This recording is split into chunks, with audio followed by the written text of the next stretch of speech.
यस्यांके च विभाति भूधर सुता देवापगामस्तके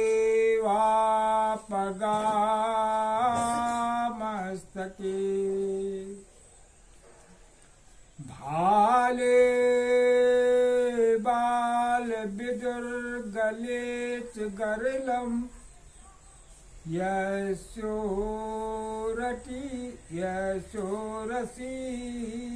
ब्यालराट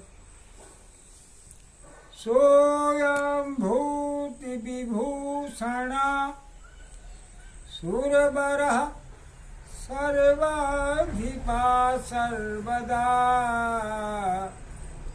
सर्वा सर्वगता शिवा शशिनिभा श्री शंकरा पातु मां श्री शंकरा पातु मां नीलाम्बुजस्य मलकोमलांगम् सीता समारोपित वामभागम् पाणो महासा यकचारुचापम् नमामि रामं रघुवंशनाथम् नमामि रामं रघुवंशनाथम्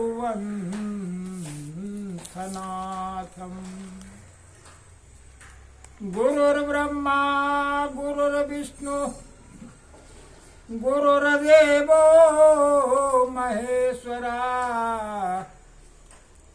गुरुर्साक्षात् परब्रह्मा तस्मै श्री गुरुवे नमः अखण्डमण्डलाकारं व्याप्तं येन चराचरं तत्पदं दर्शितो येन श्रीकृष्णाय वयं नमः। सज्जनों, सबसे पहले हम अपने मन वाणी को पवित्र करेंगे भगवान के संकीर्तन के द्वारा। जिस देश में जिस भेष में परवेश में रहो राधा रमण राधा रमण राधा रमण कहो। जिस देश में जिस भेष में परवेश में रहो राधा रमण राधा रमण राधा रमण कहो। जिस गाँव में जिस ठाव में जिस नाम से रहो जिस ग्राम में जिस ठाव में जिस नाम से रहो राधा रमण राधा रमण राधा रमण कहो राधा रमण कहो। सज्जनों, ये मनुष्य जो हमारा जीवन है, ये मनुष्य जीवन 84 लाख योनियों के पश्चात ही मिला और 84 लाख योनियों के पश्चात भी यदि हमने अपना जीवन ऐसे ही व्यर्थ गंवा दिया तो फिर वही 84 के चक्कर में पड़ना पड़ेगा। क्योंकि यहाँ तुलसी बाबा में ने भी लिखा है, छिते जल पावक, छिते जल पावक, गगन समीरा, छिते जल पावक, गगन समीरा, छिते जल पावक, गगन समीरा, पंच तत्वयः, अधम शरीरा, पंच तत्व, रचि अधम शरीरा, छिति जल पावक। ये जो शरीर हमको प्राप्त हुआ है, ये पंच भौतिक तत्व का बना हुआ है। पृथ्वी, आकाश, वायु, जल और अग्नि, ये पंच भौतिक तत्व का शरीर है। और ये निश्चित है कि ये अधम शरीर एक न एक दिन जो है अपने आप ये पांचों तत्वों में विलीन हो जाएगा। इसलिए सज्जनों, इस शरीर को, ये जो आत्मा हमारी है, इसको मनुष्य रूप ये शरीर से हम मुक्त करना चाहेंगे तो तभी ये मुक्त होगा जब हम प्रभु की शरण में होंगे। तो आइए, त्रेता युग की बात है। भगवान शंकर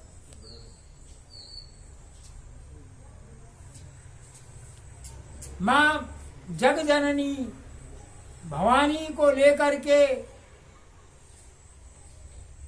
अगस्त्य मुनि के पास गई। एक बार त्रेता जुग माही, एक बार त्रेता जुग माही, शंभु गए कुंभज ऋषि पाई। एक बार त्रेता जुग माही, शंभु गए कुंभज ऋषि पाही, शंभु गए कुंभज ऋषि पाई। एक बार, एक समय त्रेता युग में भगवान शंकर मां भवानी सहित अगस्त्य ऋषि के आश्रम में गए और आश्रम में जाकर के भगवान शंकर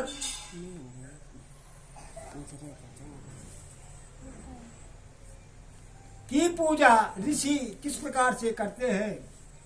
संग सती जग जननी भवानी, संग सती जग जननी भवानी, पूजे ऋषि अखिलेश्वर जानी, पूजे ऋषि अखिलेश्वर जानी। एक समय तो ऋषि ने जो है भगवान शंकर को अखिलेश्वर जान करके, भगवान समझ करके उनकी पूजा की। मां जगजननी ने जब यह इस प्रकार से ऋषि के द्वारा शंकर भगवान की पूजा को देखा तो मां को बड़ी खुशी हुई। तो उसी समय क्या हुआ,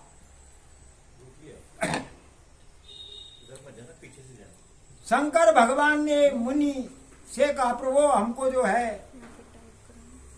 भगवान राम की कथा सुनाइए।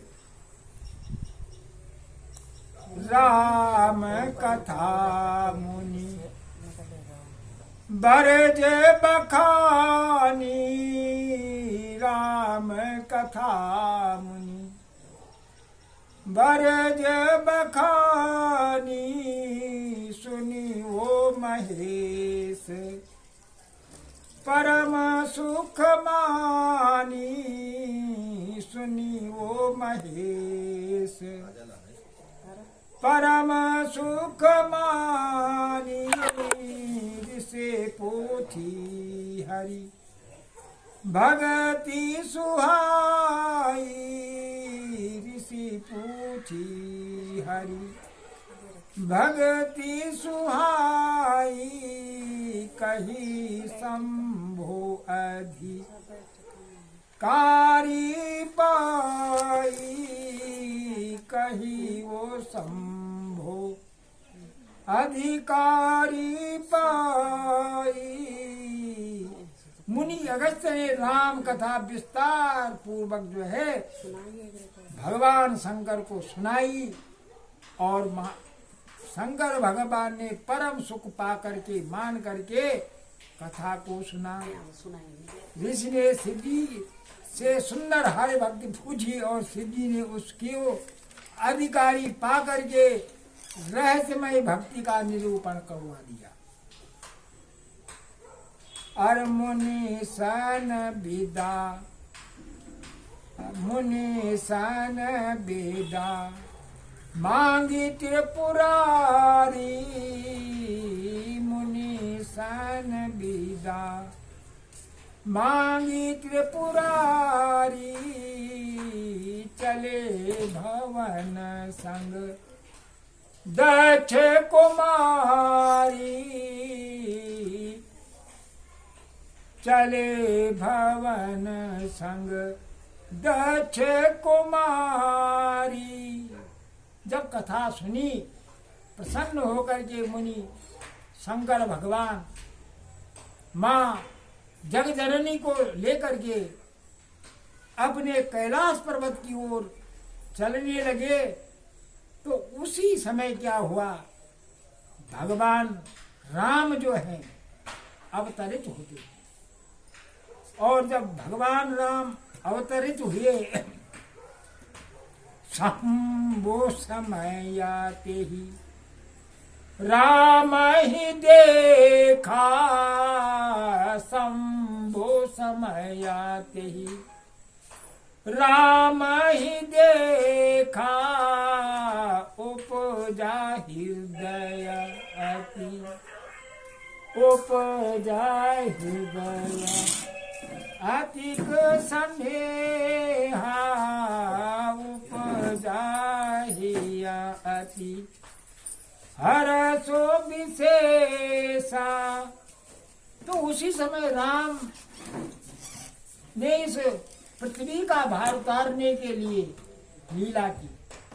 जब लीलाधारी राम को शंकर भगवान ने देखा, तो शंकर भगवान ने अच्छा समय न जान करके भगवान शंकर को मन से प्रणाम किया और वहां से चल दी। जब आगे गए तो जगजननी भवानी समझ गई कि जिनकी पूजा ऋषि ने की वो एक तपस्वी के भेष में जो राम जा रहे हैं उनको प्रणाम कर रहे हैं, तो उनके मन में शंका हुई और उन्होंने शंकर भगवान से कहा, प्रभु आपने जो ये प्रणाम किया ये किनके लिए किया। तब भगवान शंकर कहने लगे, जय सजिदानंद, जय सजिदानंद, नंद जग पावन, जय सजिदानंद जग पावन, असी कही चले मनोज न सावन, जासु कथा पुम भज ऋषि गा सुकथा कुम भज ऋषि गाई, भगति जासु मैं मुनि सुनाई। अरे भगति जासु मैं मुनि सुनाई, सोई मम इष्ट देव रघुबीरा, सोई मम इष्ट देव रघुबीरा, सेवक जाहि सदा मुनि धीरा, सेवक सदा। तब शंकर भगवान ने पार्वती से कहा कि जिनकी कथा हमको अगस्त्य मुनि ने सुनाई वही तो मेरे ये इष्ट देव है। तो जगजननी भवानी को बड़ा शंका में पड़ गई, जिसके कारण जगजननी को ने फिर भगवान की परीक्षा ली, और परीक्षा लेने के बाद फिर दक्ष यज्ञ में ही शरीर छूटा। तो इस प्रकार से हम लोगों को भगवान पर शंका नहीं करनी चाहिए, चाहे वो राम है, चाहे कृष्ण है, चाहे कोई भी देवता है, उन पर हमें सदैव जो है विश्वास करना चाहिए। हरि ओम।